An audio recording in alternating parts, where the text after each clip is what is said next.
हर खबर आप तक सबसे पहले NS9 न्यूज पर। ऊन में बहुत शुभ अवसर पे हम सब लोग सम्मिलित हुए हैं। मैं चौधरी सूरजमल जी का नमन करता हूँ। आप मंच पे हैं, विराजमान, अध्यक्षता कर रहे हैं आज इस बैठक। और शुभ अवसर ये है कि आपके प्रिय, क्योंकि उनने और इस पूरे क्षेत्र ने चौधरी चरण सिंह जी से आपने विशेष लगाव माना। उनकी इस दल को आपने खड़ा किया, निर्माण किया।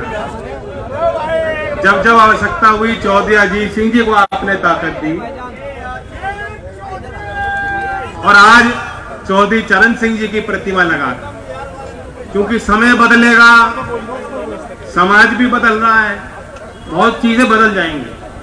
तो वह अध्ययन करना भी बहुत जरूरी है कि पूरी दुनिया बदल जाए, लेकिन कुछ चीजें हमेशा समाज को याद रखनी चाहिए।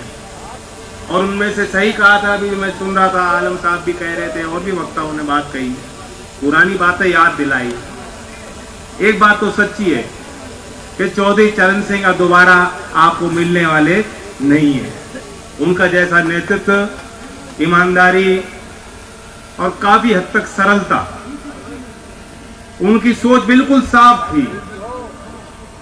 उन्होंने किताबें भी लिखी, और जो लोग बताते उस समय सभाओं में जब वे अपने आंकड़े बताते थे, ग्रामीण समाज, ग्रामीण अंचल से लोग आके उनको सुनते थे।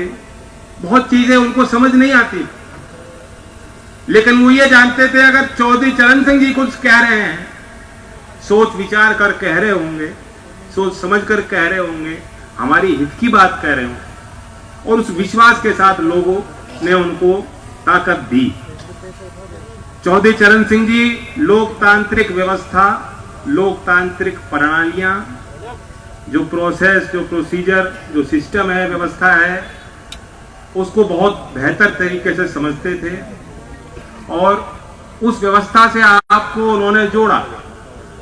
पहले तो दूसरी व्यवस्था देश पे कायम, देश आजाद हो गया था, लेकिन एक आम व्यक्ति के लिए कोई कल्पना नहीं कर सकता था कि मेरे ग्रामीण समाज का व्यक्ति भी इस देश में ऊंचे पायदान पर कभी बैठ पाए। लेकिन चौधरी चरण सिंह जी ने उस लोकतांत्रिक रास्ते के सहारे और आपके विश्वास के माध्यम से गांव के कितने बड़े भोले भाले अच्छे सज्जन व्यक्तियों को राजनीतिक मुख्यधारा में जगह दी, उनको बढ़ाया। और आज जब आप देश के मानचित्र पे देखते हो, 80 के 90 के दशकों को, राजनीतिक इतिहास के बारे में सोचते हो, कितने बड़े बड़े नेता आज भी हैं जिनकी शुरुआत कभी चौधरी चरण सिंह जी ने उनको प्रेरणा दी होगी, या कभी उनके दल के माध्यम से उनको कभी टिकट मिला, और सबसे पहला चुनाव वो उन्होंने लड़ा, जनता के बीच वो गए, और जनता ने उन्हें हाथों हाथ लिया कि चौधरी चरण सिंह जी के नुमाइंदे हमारे बीच आए। और आज जब वे लोग, मैं उनसे मिलता हूँ, क्योंकि मेरे लिए कितना बड़ा सौभाग्य है, कितना बड़ा प्यार देश भर में, चौधरी चरण सिंह जी की इतनी बड़ी पहचान। और वो अकेले मेरे लिए नहीं है, वो अकेले मेरे लिए नहीं है, वो आपके लिए भी। आप भी देश के किसी दफ्तर में घुस के कह सकते हो कि हम चौधरी चरण सिंह जी को मानने वाले लोग हैं, और आपको इज्जत मिलेगी। तो बात सीधी सी है, एक राजनीतिक पहचान चौधरी साहब ने दी, और बड़े बड़े काम किए।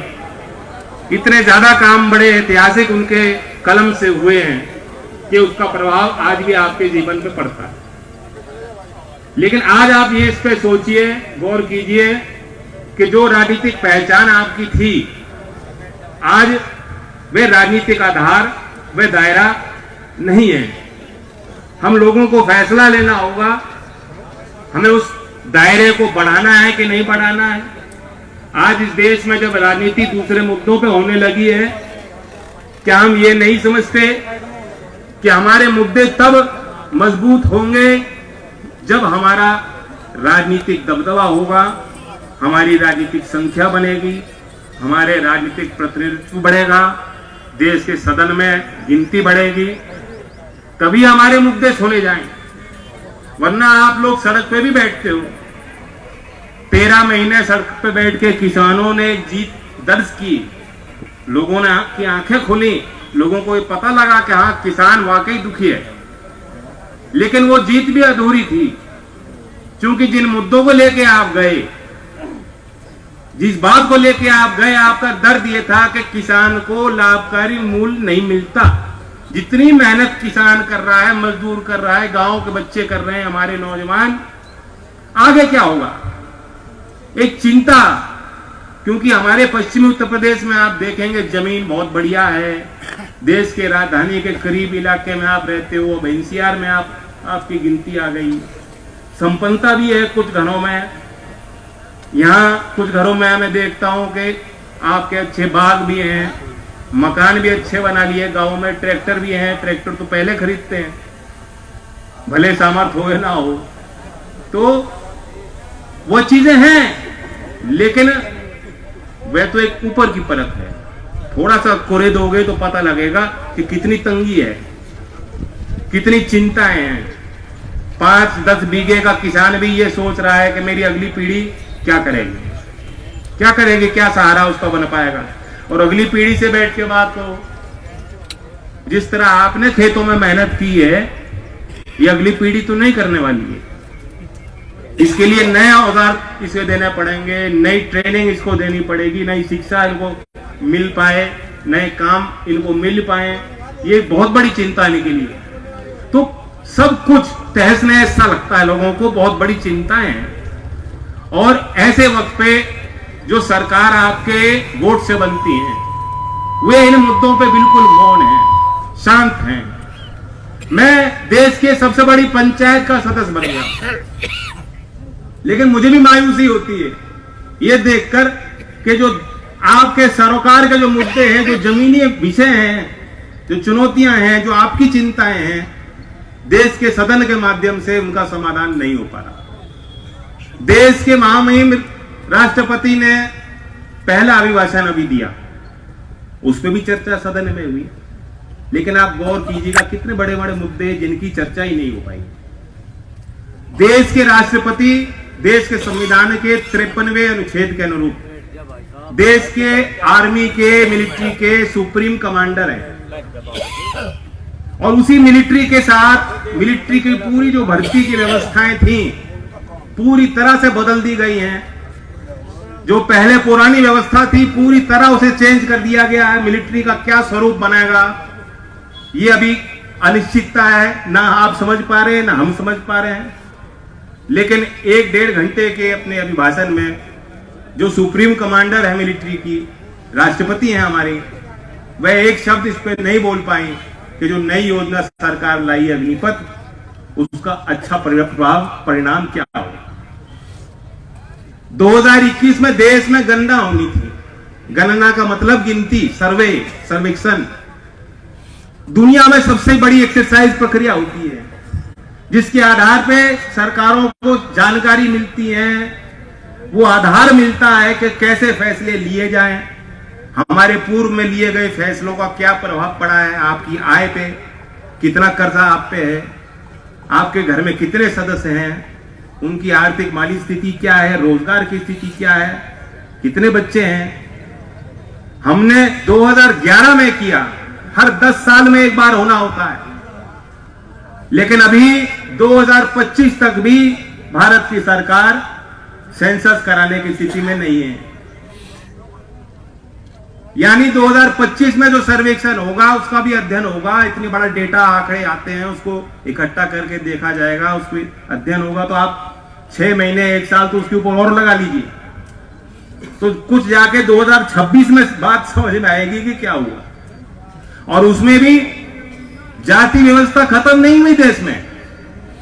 आप देश के सबसे बड़े राजधानी में भी किसी हाई कोर्ट में जाके चुनाव में बैठ के देखेंगे कि क्या माहौल है, तो पढ़े लिखे वकील भी देश के जब चुनाव लड़ते हैं तो उस आधार पर लड़ते हैं कि मैं किस जाति से आता हूं। शादी में, सामाजिक व्यवस्था में, काम में, हर चीज में हम कितना ही चालें, अभी भी हम जाति के उस चश्मे से को उतार नहीं पाए हैं, उससे चीजों से ऊपर उठ नहीं पाए। लेकिन आज भी भारत सरकार ये मानने को तैयार नहीं है, जिसकी संवैधानिक जिम्मेदारी बनती है सामाजिक न्याय, सब बराबर होंगे। ये कोई दुर्लभ आदर्श नहीं है, कोई दूर का तारा नहीं जिसे देख के हम सोचते हैं कि वाह, नहीं, ये असलियत हो जानी चाहिए थी। देश की आजादी के 75 साल में तो ये असलियत हो जानी चाहिए थी, ये देश की हकीकत होनी चाहिए थी कि गरीब और अमीर के बीच में फर्क खत्म हो जाएगा। लिंग भेद इस देश में, महिलाओं के पीड़न के विषय जो हम सब के लिए शर्म के विषय हैं, ये समाप्त हो जाएंगे। कौन किस जाति में किस घर में पैदा होता है, उस आधार पे जीवन भर के लिए किसी को कलंकित नहीं किया जाएगा। कौन किस धर्म को मानता है, उस आधार पे क्या खाता है, क्या पहनता है, क्या बोलता है भाषा, उस आधार पे कोई भेद इस देश में नहीं होगा, क्योंकि सबकी वोट बराबर है, सबको संविधान है। लेकिन ताली आप बजा रहे हो, लेकिन कितनी दूर की बात लग रही है कि हाँ ये होना चाहिए, बहुत बढ़िया बात है, लेकिन आज है तो नहीं। और कैसे पूरा करोगे इसको, जब सरकार ये सूचना इकट्ठा करना ही नहीं चाहती कि जो पिछड़े जाति के और अनुसूचित जाति के जो सबसे गरीब और सबसे पिछड़ा वर्ग है, उसकी कितनी संख्या सरकार में, मुख्यधारा में, नौकरियों में है, उसकी आर्थिक स्थिति क्या है, उनकी चिंताएं क्या हैं। सर्वेक्षण में जाति गणना को ये भारत की सरकार कराना नहीं चाहती। मैं याद दिलाता हूं, मोदी जी जब नए नए प्रधानमंत्री बने थे, बेरोजगारी के सवाल पे उन्होंने एक बात कही थी। उन्होंने कहा था सरकार पे तो डेटा ही नहीं है, तो सरकार उपाय क्या करेगी जब सरकार पे जानकारी नहीं है। दोनों कान और आंख बंद कर लो, लेकिन समस्या का हल नहीं निकलता। जैसे ऑस्ट्रिच की तरह मिट्टी के अंदर आप सर डाल लो, समस्या है, वो ज्यों के त्यों बनी रहेगी और तनाव बढ़ता जा रहा है। आज भी देश में ये स्थिति है कि कुछ समाज के गरीब वर्ग के लोगों को शादी पे घोड़ी में नहीं चढ़ने दिया जाता। मोहल्ले पे राजस्थान में कई ऐसी घटना हो गई, देश के हर कोने में हो रही, प्रदेशों में हो रही है, कि आप मोहल्ले में उनके एक समाज के मोहल्ले में दूसरे समाज के व्यक्ति चल के नहीं जा सकते। तो जैसे अलग थलग शायद सदियों पुरानी जो व्यवस्थाएं थी, जो कुरीतियां थी, आज भी वो ज्यों के त्यों बनी हुई है। अब हम और आप तो ये नहीं चाहते। जिसने चौधरी चरण सिंह जी के शब्द सुन लिए, प्रेरणा उससे ले ली, बाबा भीमराव अंबेडकर जी से प्रेरणा ले ली, पढ़ ली उनकी किताबें, तो आंखें खुल जाती हैं उस व्यक्ति की। सोचने का, विचार करने की क्षमता उस आदमी की विकसित हो जाती है, और वो देखने लगता है कि हम आपस में फर्क क्यों करें, हिंदू मुसलमान आपस में बैर क्यों करेगा। जब गले लगाएगा तो उसकी ताकत बढ़ेगी। जब हिंदू मुसलमान मिलकर ईद और होली मनाएगा, दिवाली मनाएगा, उसकी ताकत बनेगी, देश मजबूत होगा। लेकिन आज भी वो ताकतें हावी हैं जो चाहती हैं कि मुसलमान के मोहल्ले में रहेगा, और होली और दिवाली के समय हम अपना भारत का ध्वज लेके और आपत्तिजनक बयान देके और एक मॉब बना के चलेंगे। भाई त्योहार तो खुशी के पल होते हैं। मेरा तो मन अब त्योहार मनाने का नहीं रह गया। मैंने बचपन में सारे त्योहार मनाए, घर में मनाते देखे हैं। हर त्योहार के पीछे को मिठाई होती है, विशेष मिठाई बनती है उस पर्व पे। घर के मोहल्ले के दूर दराज के लोग आते थे, घरों में घर के दरवाजे खुले होते थे और दावत होती थी, जिसकी क्षमता होती थी वो दावत देता। लेकिन आज वो माहौल तो नहीं है। भले लोग अब त्योहारों में बच्चों को कहते हैं बेटा बाहर मत जाना, बाहर मत जाना, बेकार में, फिजूल में मुकदमेबाजी होती है, मुकदमे लिखे जाते हैं, झगड़े पुराने पनप रहे होते हैं संपत्ति के, घर में तनाव होते हैं, और जब त्योहार होता है तो धार धार हो जाती है। तो ये बड़ी दुखद स्थिति समाज की। लेकिन हम और आप तो बदलना चाहते हैं, जो कुर्सी पे बैठे हैं वो बदलना नहीं चाहते।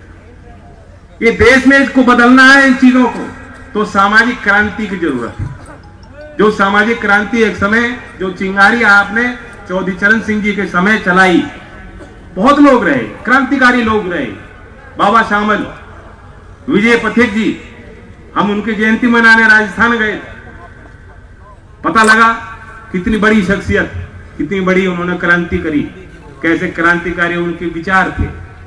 तो आपने चौधरी साहब की मूर्ति लगाई है।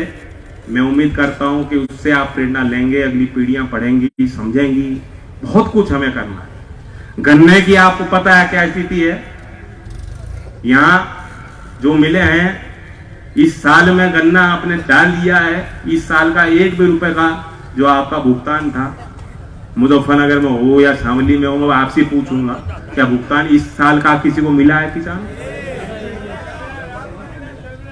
जानबूझ के देरी की सरकार ने घोषित करने में भाव को, कि आप भाव ना मांग पाए, भुगतान ना मांग पाए।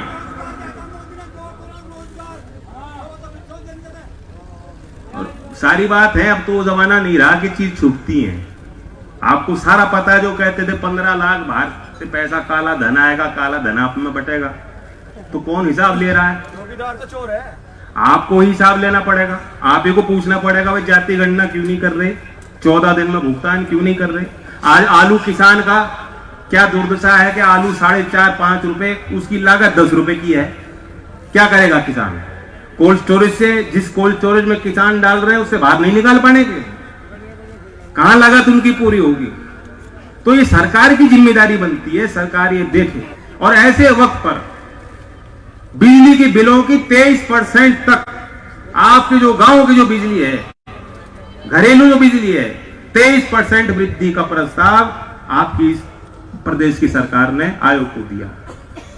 इंडस्ट्री से कम दिया, क्योंकि इंडस्ट्री को तो बढ़ावा देना है और किसानों को लूटना है। ये भी तो सरकार देखे क्षमता किसकी कितनी है। उद्योगपति दे सकता है, लेकिन ये भोला वाला काश्तकार आज वो बिजली का बिल देने की स्थिति में नहीं है। तो लगातार विरोध भी आप कर रहे हो, मैं देख रहा हूं, धरना प्रदर्शन भी हो रहे हैं अलग अलग तरीके से, चिट्ठी भी हम लोगों ने लिखी, संदेश भी लिखा, लेकिन योगी जी जागे नहीं, वो गहरी नींद में सो रहे हैं। मुझे नहीं समझ में आता। और उनके बारे में कहते हैं कि जी कितना बढ़िया आदमी, ना आगे ना पीछे, इससे तो बढ़िया वो है जिसका परिवार हो। क्योंकि जो इसके परिवार होते हैं वो सोचता है भाई आगे क्या होगा, ये इनको तो कोई चिंता ही नहीं है।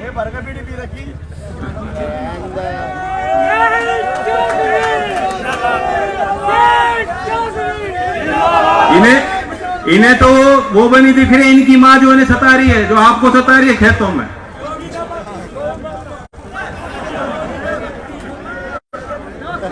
मैं आपको यही कहूंगा, ठीक है नौजवानों की बात होती है ना, लेकिन ये आप सोचो, आज भी आपकी संगठन की बहुत शक्तियां हैं। राजपाल शाही जी ने बात कही, बिल्कुल सही की।